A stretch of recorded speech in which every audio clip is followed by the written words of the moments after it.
Ketika cahaya terakhir dari ponsel yang selama ini Anda andalkan akhirnya padam di dalam sebuah gua yang gelap gulita, dan Anda benar-benar ditinggalkan sendirian.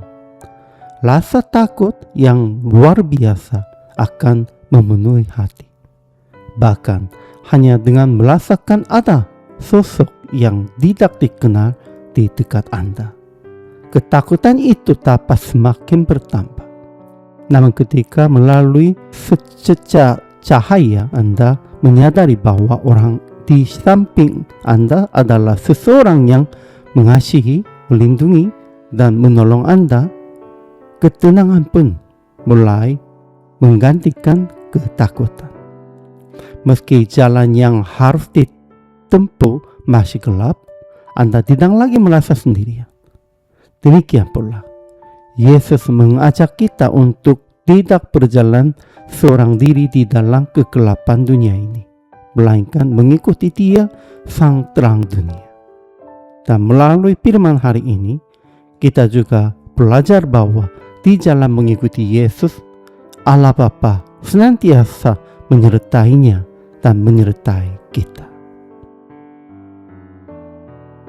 Setelah mengampuni perempuan yang tertangkap berzina, Yesus memperkenalkan dirinya dengan berkata, "Akulah terang dunia. Barang siapa mengikut aku, ia tidak akan berjalan dalam kegelapan, melainkan akan mempunyai terang hidup." Orang-orang Farisi segera membantahnya dengan mengatakan bahwa kesaksian seseorang tentang dirinya sendiri tidak dapat diterima. Namun Yesus menjawab bahwa Ia mengetahui dari mana dia datang dan kemana Ia pergi. Ia juga menjelaskan bahwa kesaksiannya bukanlah kesaksian seorang diri, sebab Bapa yang mengutusnya turut memberi kesaksian tentang Dia.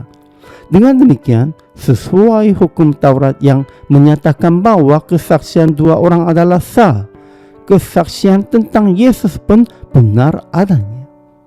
Ketika orang-orang Farisi bertanya, "Di manakah Bapanya?" Yesus menjawab bahwa mereka tidak mengenal Dia maupun Bapanya. Ia juga menyatakan bahwa ketika mereka meninggikannya di kayu salib, barulah mereka akan mengetahui siapa Dia sebenarnya. Nabi Yesaya telah menubuatkan tentang Mesias sebagai terang besar yang bersinar bagi bangsa yang berjalan dalam kegelapan. Terang itu akan menunjukkan jalan yang benar dan membawa keselamatan, bukan hanya bagi Israel, tetapi juga bagi bangsa-bangsa lain. Demikian pula, Injil Yohanes sejak awal memperkenalkan Yesus sebagai terang yang di dalamnya ada hidup. Karena itu, ketika berhadapan dengan orang-orang Farisi yang berusaha menjatuhkannya melalui kasus perempuan yang berzina, Yesus menyatakan dirinya sebagai terang dunia.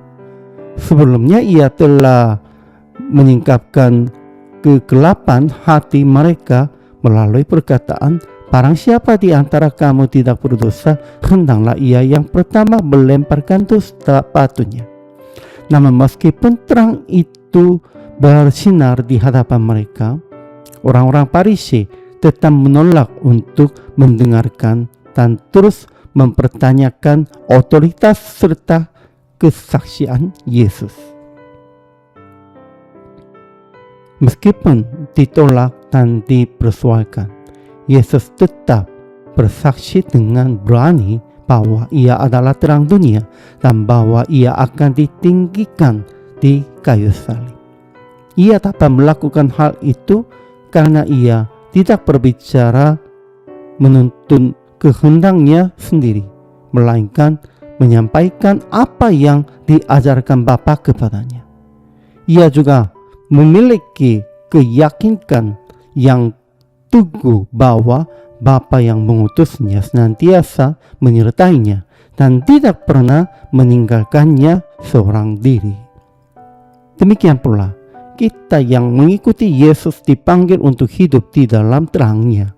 Kita belajar mengatakan apa yang benar menurut firman Allah, melakukan apa yang berkenan kepadanya, mengasihi sesama, memperhatikan mereka yang membutuhkan, dan memberitakan Injil keselamatan sambil berjalan di jalan itu.